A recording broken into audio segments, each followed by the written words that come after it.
लोग मुझसे कहते हैं कि सौरभ जिस उम्र में, भैया इसकी ई को कम कर देना, थोड़ा सा ये विसिल कर रहा है ना, हाँ वो कम कर दो। कभी को देख के सीटी मार रहा है।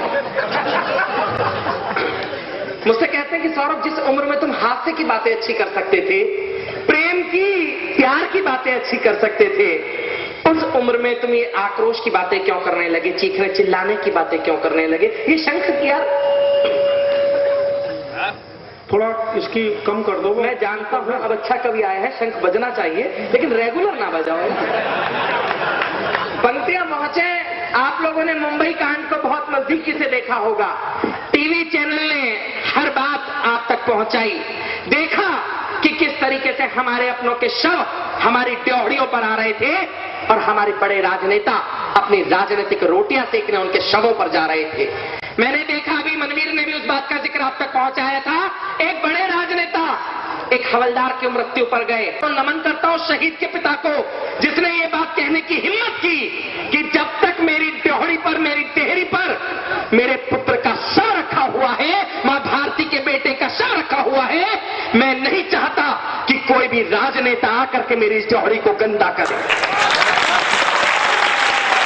लेकिन अगले दिन मित्रों, माननीय अच्युतानंदन जी ने एक बात कही जो टीवी चैनलों से आप लोगों ने सुनी, और मेरे भाई मनवीर ने भी वो बात दोहराई थी यहां कि मैं प्रदेश का मुख्यमंत्री, एक हवलदार की मृत्यु पर गया था, उसके यहां तो कोई कुत्ता भी कदम ना रखता अगर उसके यहां का कोई शहीद ना होता।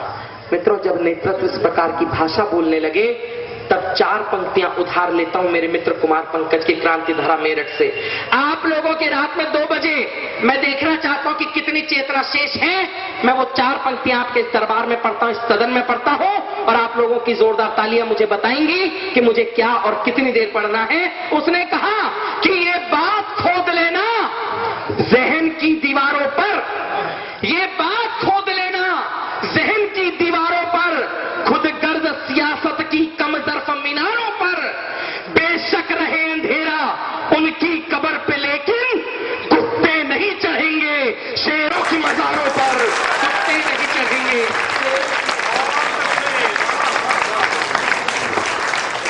कि कुत्ते नहीं चढ़ेंगे शेरों की मज़ारों पर।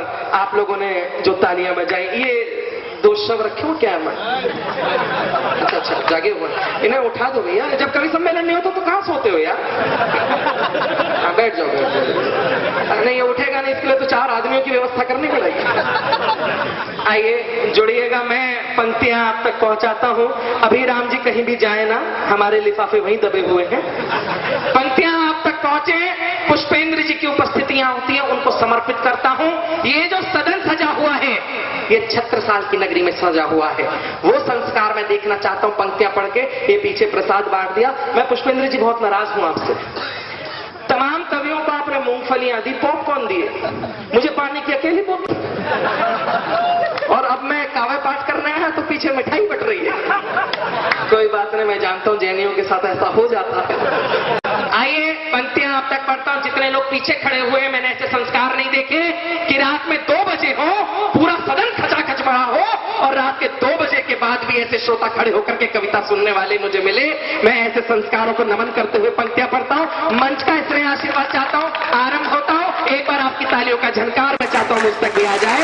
आरंभ होना चाहता हूं कि शेरों की मांद में आकर डर फैलाने की केवल 10 आतंकवादी आए, पूरे विश्व ने देख लिया कि हम लोग कैसे कांपने लगे। कि यूं शेरों की मांद में आकर डर फैलाने की, गीदड़ की औकात कहां थी आंख दिखाने की। कि यूं शेरों की मांद में आकर डर फैलाने की, गीदड़ की औकात कहां थी आंख दिखाने की। यदि अफजल को लाल किले पर हमने टाल दिया होता, किस कसाब में हिम्मत थी फिर भारत आने की। किस कसाब में हिम्मत थी फिर भारत आने की। हाँ, मेरी माताएं बहनें बैठी हुई हैं, बुंदेलखंड में कविता पढ़ता हूं, मुझे ऐसा महसूस होना चाहिए कि ये वही धरा है जिसने रानी लक्ष्मीबाई को पैदा किया। आप लोगों की विशेष आशीर्वाद चाहता हूं, पंक्तियां पढ़ता हूं कि पकड़ पकड़ कर जेल में डाले किस नीति के अंतर्गत। एक प्रश्न पूछना चाहता हूं इस मंच से, आपको लगे कि ये प्रश्न जायज है तब आप लोगों का समर्थन मांगता हूं। मुझे आज तक ये नहीं पता चला कि जिसको सुप्रीम कोर्ट ने मृत्यु दंड दे दिया हो, उन दो बड़े आतंकवादियों को हमारी सरकार अपना दामाद बना करके क्यों जेलों में रखी? शायद हम लोग पुनः इस इंतजार में हैं कि आने वाले दिनों में कोई और हमारे यहाँ का कोई विमान अपहरण करके ले जाए, हमारे प्रधानमंत्री अपने घुटने टेके और वो जो सम्मान से हमने अतिथि अपने यहाँ बिठा रखे हैं उनको कहार पालकी के माध्यम से यहाँ से ले जाए। पंक्तियां पढ़ता हूं, मेरा गुस्सा आपकी तालियों में तब्दील हो जाना चाहिए।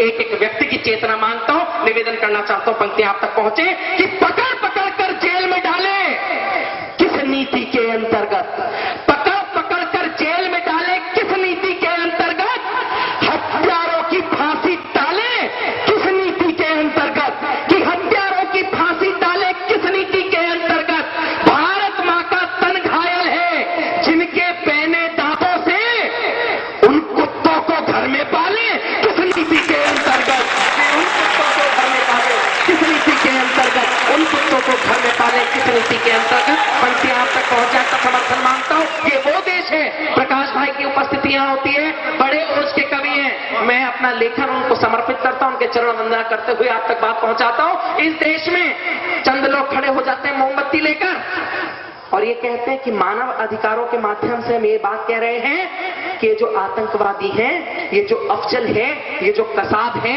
इनको क्षमा कर दिया जाए, इनके भी परिवार हैं। तब मैं एक बात मां भारती का बेटा होने के नाते कहता हूं और 76 साल की धरती से ऐलान करने की हिम्मत करता हूं कि क्या होना चाहिए।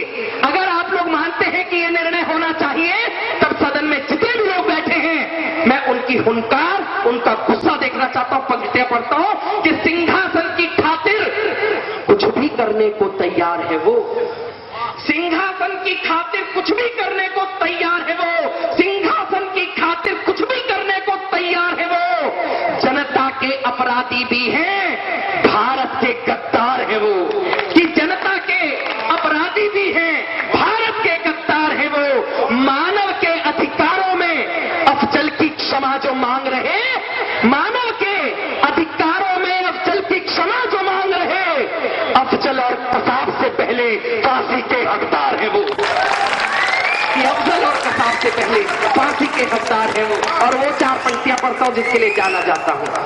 इस सदन में लोग कहते हैं कि वीर रस के कवि आते हैं और आकर के समस्या पढ़ के चले जाते हैं। चार पंक्तियां पढ़ता हूं समाधान की।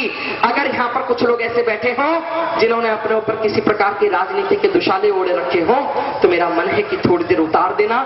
मैं एक ऐसा नाम लेने की हिम्मत करता हूं मित्रों, जिसकी आवश्यकता आज भारत माता की गद्दी को है। नाम लेता हूं, जितने लोग समर्थन में हैं, मैं चाहता हूं कि उनके खड़े होकर के तालियां समर्थन में मेरे आए। पंक्तियां पढ़ने की हिम्मत करता हूं, आप लोगों का समर्थन मांगता हूं कि राष्ट्रभक्ति के पृष्ठों से तुम नाम भले हटवा देना, राष्ट्रभक्ति के पृष्ठों से तुम नाम भले हटवा देना, मेरे जिस्म के टुकड़े चीलों कव्वों को बंटवा देना, कि मेरे जिस्म के टुकड़े चीलों कव्वों को बंटवा देना। मैं कहता हूं एक बार बस दिल्ली दे दो मोदी को, अफजल जिंदा रह जाए, मुझे ही तुम्हें कटवा देना।